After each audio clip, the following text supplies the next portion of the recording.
Hi friends, last videos में मैं बोला था नेक्स्ट टॉपिक नॉर्मलाइजेशन। ठीक है, आज बेसिक कंसेप्ट समझेंगे नॉर्मलाइजेशन कैसे करते हैं, क्यों करते हैं, वो मैंने लास्ट वीडियो में पढ़ाया था। नहीं पढ़ा तो एक बार जाके देख लीजिए, क्यों करते हैं वो पता चल जाएगा। आज नॉर्मलाइजेशन करेंगे और जो प्रॉब्लम्स थी रिडंडेंसी की वजह क्यों करते थे, इंसर्शन डिलीशन और अपडेशन की प्रॉब्लम्स हमने जो देखा था लास्ट वीडियोज़ में, जो नहीं कर पा रहे थे, आज वो नॉर्मलाइजेशन के हेल्प से वो हम कर पाएंगे।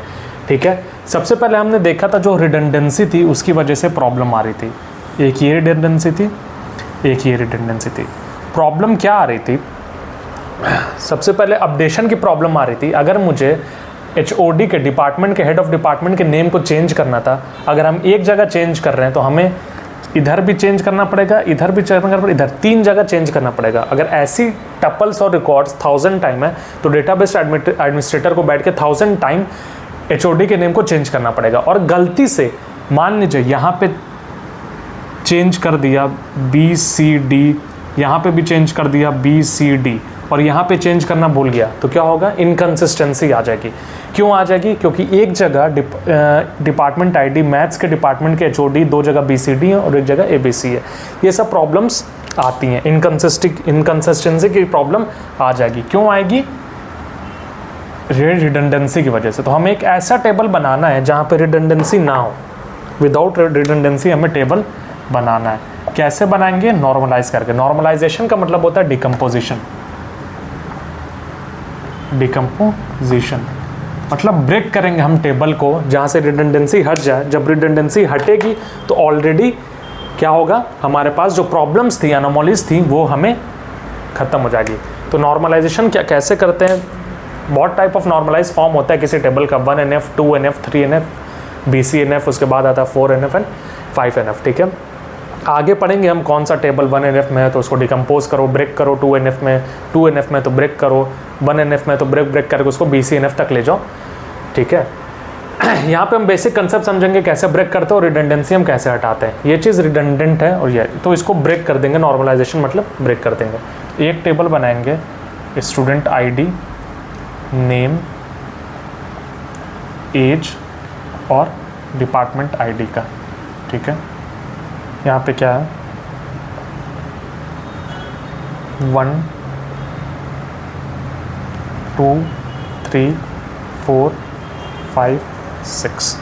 ठीक है, name A B C D E और F। ठीक है, एज क्या है? 18 19 20, 18 19 20, 18 20 और 21।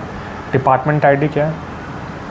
100 100 100 101 101 102। एक टेबल ये हो गया। एक टेबल और बनाएंगे हम, यहाँ पे रहेगी एक टेबल और बनाएंगे डिपार्टमेंट ID।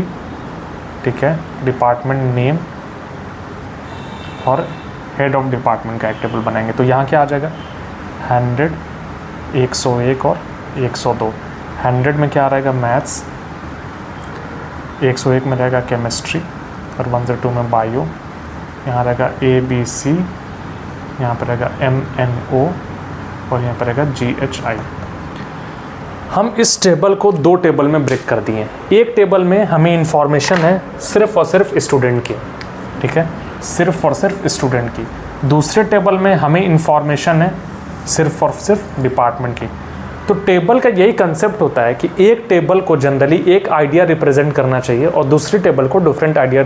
सारी चीज़ एक टेबल में नहीं घुसा देंगे। अगर सारी चीज़ एक टेबल में इन्वॉल्व कर देंगे तो फिर रिडंडेंसी की प्रॉब्लम आएगी और रिडंडेंसी की प्रॉब्लम की वजह से वो 3 प्रॉब्लम आती है: इंसर्शन, डिलीशन और अपडेशन। अब जैसे हम डिलीट कर रहे थे, यहाँ पे स्टूडेंट F को हमें डिलीट करना था, इसको F को हमें डिलीट करना था। F को जब डिलीट कर रहे थे तो 102 वाली जो डिपार्टमेंट ID थी पूरी डिलीट हो रही थी। अगर यहाँ पे हम डिलीट कर दे तो कोई फ़र्क पड़ेगा? इस टेबल से आराम से 1 रो डिलीट कर सकते हैं और कोई डिपार्टमेंट डिलीट नहीं हो रहा है। तो ये डिलीशन की इंफॉर्मेशन ख़त्म हो गई। अब हमें कोई नया डिपार्टमेंट ऐड करना है तो ये फॉरेन की होती है और ये डिनोटेड होती है, इसके मैप होती है इसके प्राइमरी की से। तो नया डिपार्टमेंट ऐड करना है 103, यहाँ पे डिपार्टमेंट ऐड कर दो, नया डिपार्टमेंट आ जाएगा। मान लीजिए math, chemistry, bio, social science का डिपार्टमेंट ऐड करना था DEF, एक यहाँ डिपार्टमेंट हमने ऐड कर दिया, हमें स्टूडेंट की ज़रूरत पड़ी, इंसर्शन भी हमने कर दिया, स्टूडेंट की ज़रूरत भी नहीं पड़ी। अब यहाँ पे स्टूडेंट हमें ऐड करना है तो एक स्टूडेंट ऐड कर दिया, 103 उसका डिपार्टमेंट यहाँ पे ऐड करके उसको दे दिया। तो इंसर्शन, डिलीशन और अपडेशन की, मान लीजिए हमें यहाँ पे HOD ABC हमें चेंज करना है, ठीक है, इस 100 वाले मैथ्स के हेड ऑफ डिपार्टमेंट को अपडेट करना, तो एक ही जगह अपडेट करना पड़ेगा। जब यहाँ पे अपडेट करोगे तो ऑलरेडी ये 100 जो डिपार्टमेंट ID है वो इसको रिप्रेजेंट कर रहा है, अपडेशन की भी प्रॉब्लम नहीं होगी। आपने डिलीट कर दिया, हर जगह चेंज हो जाएगा। अब ऐसा नहीं था कि यहाँ हमने अपडेट कर, यहाँ भूल गया हम अपडेट करना, तो इनकंसिस्टेंसी आ जाएगी रिडंडेंसी की वजह से। तो इनकंसिस्टेंसी की भी प्रॉब्लम यहाँ पे सॉल्व हो गई। तो कहीं भी रिडंडेंसी अगर टेबल में हमें दिखती है तो हम इसको नॉर्मलाइज करते हैं, मतलब डिकम्पोज करते हैं, फर्दर 2 या 3 टेबल में ब्रेक करते हैं, ताकि एक टेबल में एक ही आइडिया रिप्रेजेंट हो, दूसरे टेबल में दूसरे आइडिया का रिप्रेजेंटेशन हो, ठीक है। आगे हम पढ़ेंगे नॉर्मलाइजेशन का ये मतलब होता है टेबल को ब्रेक करना और रिडंडेंसी को हटाना। आगे हम पढ़ेंगे 1NF 1 normal form, 2NF second normal form, 3NF third normal form, फिर BCNF, ठीक है। अब क्या होता है, ऐसे तो हमने बहुत बड़े बड़े मान लीजिए टेबल हैं, ठीक है, यहाँ तो हमने ईजिली हमें दिख रहा था रिडंडेंसी, तो हमने 2 टेबल में ब्रेक कर दिया।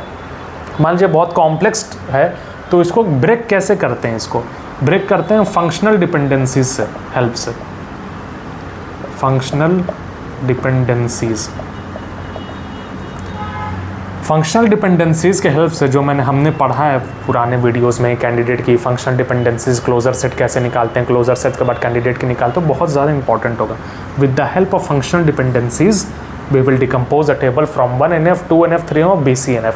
फंक्शनल डिपेंडेंसीज के हेल्प से आप बस BCNF तक ही पहुंच पाएंगे। आगे 4NF होता है, मल्टी वैल्यू 5NF होता है, उसका अलग कंसेप्ट होता है, वो फंक्शनल डिपेंडेंसीज के हेल्प से ब्रेक नहीं कर पाएंगे, उसका अलग लॉजिक होता है, ठीक है। उसको हम आगे सब चीज़ पढ़ेंगे 1 by 1, ठीक है। अभी नॉर्मलाइजेशन का फंडा क्लियर हुआ, जो प्रॉब्लम्स कैसे हमें फेस करनी पड़ी थी रिडंडेंसी की वजह से, अपडेशन, डिलीशन और इंसर्शन की, वो हमने ब्रेक करके, वो प्रॉब्लम 2 टेबल में हमने ब्रेक करके सॉल्व कर दिया, ठीक है। अब आगे हमें पढ़ना है फर्स्ट नॉर्मल फॉर्म क्या होता है, सेकंड नॉर्मल फॉर्म क्या होता है, थर्ड नॉर्मल फॉर्म क्या, BCNF क्या होता है, और फंक्शनल डिपेंडेंसी हेल्प से हम कैसे उसको ब्रेक कर सकते हैं और BCNF तक पहुंच सकते हैं, जहाँ पे रिडंडेंसी हमें ख़त्म हो जाए और एनोमली सारी प्रॉब्लम्स खत्म हो जाए, ठीक है।